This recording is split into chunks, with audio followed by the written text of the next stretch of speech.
I never thought I'd be 23 years old and still not know how to drive. But there I was, living in the city, taking the bus everywhere, making excuses about being environmentally conscious when really, I was just terrified. Terrified of being behind the wheel, of making a mistake, of that loss of control. My older brother Marcus had been nagging me about it for months, saying I needed to learn, that I couldn't rely on public transit forever. And then, one Saturday morning, he showed up at my apartment with Jake Martinez, my brother's best friend since high school, the guy who'd been a constant presence at family dinners, game nights, the person Marcus called when he needed help moving furniture or just wanted to grab a beer. I'd known Jake for years, but I'd always kept my distance. Not because I didn't like him. The opposite, actually. Jake was the kind of guy who made me nervous in ways I didn't want to examine too closely. He was tall, athletic, with these dark eyes that seemed to see right through whatever facade you were putting up. He had this easy confidence, the kind that comes from being comfortable in your own skin, and I'd spent years pretending I didn't notice the way my heart would speed up when he walked into a room. "Surprise," Marcus announced, pushing past me into my apartment. "Jake's going to teach you to drive." I stood there in my pajama pants and old college t-shirt, coffee mug frozen halfway to my lips. "What?" Jake followed Marcus inside, giving me this apologetic smile that somehow made him even more attractive. "Hope that's okay, man. Marcus said you needed help, and I've got the day free. My car's got a manual transmission, which is harder to learn on, but once you master it, you can drive anything." "I don't need," I started, but Marcus cut me off.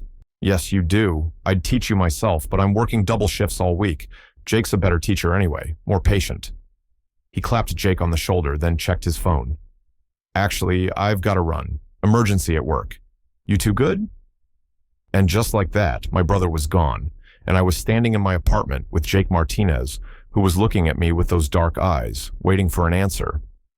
"I should probably get dressed," I said finally. "Probably," Jake agreed, and there was something in his voice, something warm and amused, that made my skin feel too tight. 20 minutes later, we were sitting in Jake's car in an empty parking lot on the outskirts of the city. It was a beautiful June morning, the kind where the sun feels gentle instead of harsh, and the whole world seems full of possibility. Jake's car was an older model Civic, stick shift, and I was in the driver's seat, hands gripping the steering wheel like it might try to escape. "Okay, first thing," Jake said, and his voice was different now, calmer, more focused. "Driving isn't about control, it's about communication. You're communicating with the car, with the road, with other drivers. It's a conversation, not a battle." I looked over at him. He'd rolled up the sleeves of his flannel shirt, and I could see the muscles in his forearms, the tattoo on his wrist that I'd never asked about.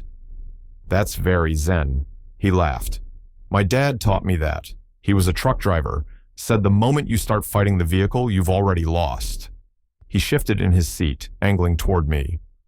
"Now, let's talk about the clutch and the gear shift.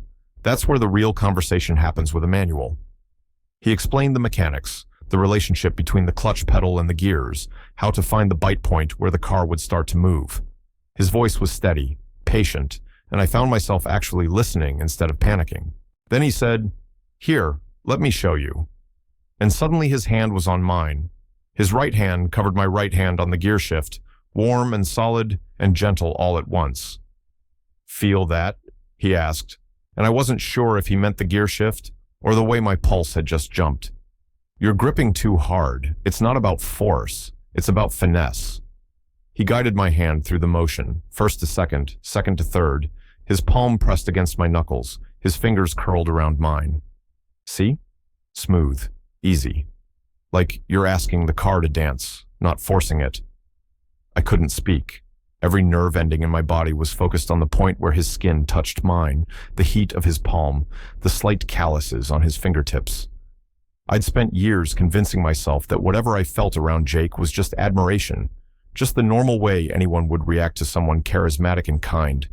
But sitting there, in the quiet of that parking lot, with his hand on mine, I couldn't lie to myself anymore. "You okay?" Jake asked, and when I looked at him, he was closer than I'd realized. Close enough that I could see the flecks of gold in his dark eyes, close enough to smell his cologne mixed with laundry detergent, and something uniquely him. "Yeah, I managed. Just concentrating. Good, he said, but he didn't move his hand away. Now, let's try it for real. I'm going to keep my hand here for the first few shifts, just to help you feel the rhythm. That okay? I nodded, not trusting my voice.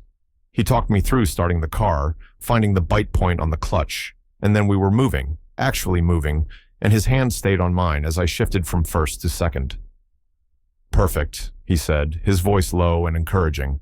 Just like that. Feel how the car wants to move? You're listening to it. We drove in circles around that parking lot for what felt like hours. Jake's hand stayed on mine through countless gear changes, his touch becoming familiar, almost natural. He'd move it away sometimes, let me try on my own, but then it would be back, steadying me, guiding me, and I started to wonder if he needed the contact as much as I did. You're a natural, he said, after I'd successfully navigated a series of turns and stops. Way better than Marcus was when I taught him. He kept stalling out, getting frustrated. You taught Marcus to drive? I asked, surprised. Jake nodded. His dad, your dad, he was going through that rough patch, remember? When your parents were separating? Marcus was 17, needed his license for work, and your dad was too distracted. So I stepped in. He was quiet for a moment, his hand still resting on mine even though we were stopped. Your family's always been like my family. You know that, right? There was something in the way he said it, something that made me look at him again. Jake, let's take a break, he said suddenly, pulling his hand away. Grab some coffee. There's a place a few blocks from here. We walked to the coffee shop in silence, but it wasn't uncomfortable. It was the kind of silence that feels full, like there are words hovering just beneath the surface, waiting for the right moment. Jake ordered for both of us, somehow knowing that I took my coffee with oat milk and honey, and we sat at a table by the window. Can I ask you something? Jake said, wrapping his hands around his mug. Sure. Why'd you wait so long to learn? It's not just about being scared of driving, is it? I stared at my coffee, watching the foam swirl. This was dangerous territory. But something about the morning, about the way Jake had touched my hand, made me want to be honest. I think I was scared of what learning to drive represented. Independence, growing up, having to figure out where I'm going instead of just letting life carry me along. Jake was quiet for a long moment. And where do you want to go? I don't know, I admitted. I've spent so long being afraid of making the wrong choice that I haven't made any choices at all. Career, relationships, everything. I just drift. Relationships? Jake asked, and there was something careful in his voice. My heart was pounding. Yeah, I've never really let myself want anything, or anyone. Seemed safer that way. Jake set down his coffee, leaned forward. Evan, can I tell you something? And you can't tell Marcus, at least not yet. I nodded, afraid to speak. I'm gay, he said simply. Have been my whole life. And I've been out to my family, my close friends, for years. But I never told Marcus because I didn't want to make things weird, and then time passed, and it felt like this secret that had grown too big to share. He paused. I'm telling you because I think maybe you need to hear that it's okay. Whatever you're afraid of, whatever you're not letting yourself want, it's okay. The world seemed to tilt. How did you know? The way you look at me sometimes, Jake said gently. Like you're afraid I'll disappear if you blink. I know that look because I've worn it myself. He reached across the table, not quite touching my hand, but close. And the way you tensed up every time I touched your hand this morning, not like you didn't want it, like you wanted it too much. I couldn't breathe. Jake, I haven't really dated anyone. I've been so scared of what it means, of what people would think, of disappointing my family. Your family loves you, Jake said firmly. Marcus loves you. He talks about you all the time, how proud he is of you. And yeah, coming out is scary, but living afraid is scarier. Trust me. Is that why you wanted to teach me to drive? I asked. This wasn't really about driving, was it? Jake smiled, and it was the most genuine smile I'd ever seen on his face. It was about driving, but it was also about showing you that you're braver than you think, that you can do scary things, that sometimes the best moments come when you let someone help you, when you trust someone enough to let them guide you. We sat there for a long time, talking about everything. Jake told me about his first relationship, the heartbreak, the joy of finally living authentically. I told him about the years of confusion, of thinking something was wrong with me, of the loneliness that comes from hiding who you are even from yourself. And slowly, I felt something shift inside me. Like a door I'd kept locked was finally opening.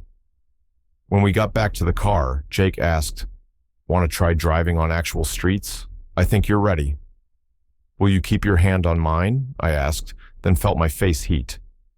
"I mean, for the gear shift, while I'm still learning." Jake's eyes softened. "Yeah, Evan, I'll keep my hand on yours." We drove through the city, Jake navigating us through quiet neighborhoods and busier streets. His hand stayed on mine for every gear change, and I stopped pretending I didn't love the feeling. When we finally pulled back into the parking lot where we'd started, I didn't want the day to end. "You did great," Jake said, and his hand was still on mine, neither of us reaching for the keys to turn off the engine. "Really great." "Jake," I said, turning to face him, "can I ask you something?" "Anything." "Did you offer to teach me because Marcus asked, or because you wanted to spend time with me?" He was quiet for a moment, his thumb moving in small circles against my knuckles. "Both. Marcus did ask, but I jumped at the chance because I've wanted an excuse to spend time with you for years. You're not the only one who's been keeping their distance, Evan. I stayed away because I didn't trust myself around you. Because every time I saw you at family dinners, every time you laughed at one of my jokes, I wanted things I thought I couldn't have." My breath caught. What things? Instead of answering with words, Jake leaned across the center console, moving slowly, giving me time to pull away. But I didn't pull away. I met him halfway, and when his lips touched mine, it felt like every fear I'd ever held just dissolved. The kiss was gentle, questioning, and I answered by kissing him back, my free hand coming up to cup his face, feeling the slight stubble on his jaw, the warmth of his skin. When we pulled apart, Jake was smiling.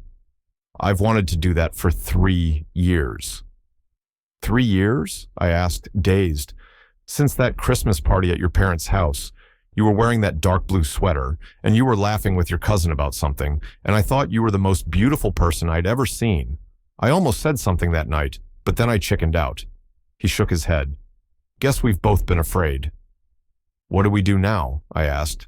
Jake finally moved his hand from mine, but only to lace our fingers together properly. "Now? We take it slow. We figure it out together. I'll help you practice driving. You'll let me take you on an actual date. We'll tell Marcus when you're ready, and we'll stop being afraid of what we want." "I'd like that," I said. "All of that." "Good," Jake said, squeezing my hand. "Because I'm not letting you drift anymore, Evan. Not if you'll let me be the person who helps you figure out where you're going." As we sat there, hands intertwined, the sun streaming through the windshield, I realized that learning to drive had never really been about the car. It had been about trust, about letting someone in, about having the courage to move forward instead of staying frozen in fear. And Jake had been right. It wasn't about control. It was about communication, about connection, about finding someone who could guide you through the scary parts until you were confident enough to navigate on your own.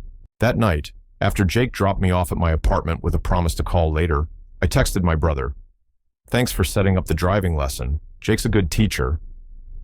Marcus responded immediately with a thumbs up and, "Told you, he's the best. Same time next week?" I smiled at my phone, thinking about Jake's hand on mine, his lips against mine, the future that suddenly seemed full of possibility instead of fear. "Yeah," I typed back, "same time next week." And then, because I was feeling brave, because Jake had shown me that courage was contagious, I added, "Marcus, we should talk soon, about some stuff, important stuff." His response came a minute later. "Whenever you're ready, little brother, I'm here." I set my phone down and looked around my apartment, the same space I'd been living in for 2 years, the same life I'd been drifting through. But everything felt different now. I felt different. Like I'd finally shifted into the right gear, found the right rhythm, and the road ahead, while still uncertain, didn't seem quite so terrifying anymore. Not when I knew Jake would be there, hand on mine, helping me navigate the turns, celebrating the straight stretches, reminding me that the journey was better when you had someone to share it with. And somewhere in the city, I knew Jake was thinking the same thing. Total_char_count 16,847.